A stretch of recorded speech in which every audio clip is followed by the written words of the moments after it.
فکر کن پرنده‌ای باشه اونقدر بزرگ و باشکوه که حتی قهرمانای شاهنامه هم جلوش کوچیک باشن.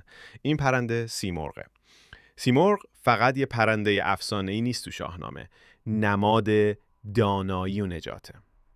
یه روز نوزادی با موهای سفید به دنیا اومد. اسمشو گذاشتن زال. اما مردم ترسیدن. گفتن این بچه نفرین شده است. پدرش سام طاقت نیاورد. زال و برد کوه و رهاش کرد. اینجا بود که سیمرغ وارد شد. صدای بالهاش کل کوه و لرزوند. به جای اینکه بچه رو شکار کنه، بالهاشو باز کرد و زالو به لونه برد. از اون روز زال با سیمرغ بزرگ شد، مثل بچه خودش. سالها بعد سام پشیمون شد. اومد کوه دنبال پسرش. سیمرغ فهمید وقتشه.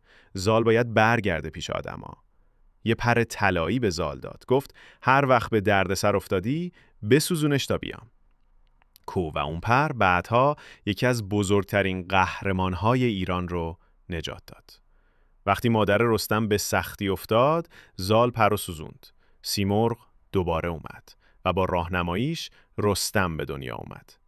پزشکا با الهام از اون نور عمل رو انجام میده. سیمرغ فقط یه پرنده افسانه‌ای نیست، یه معلم، یه ناجی و یه نماد جاودان است.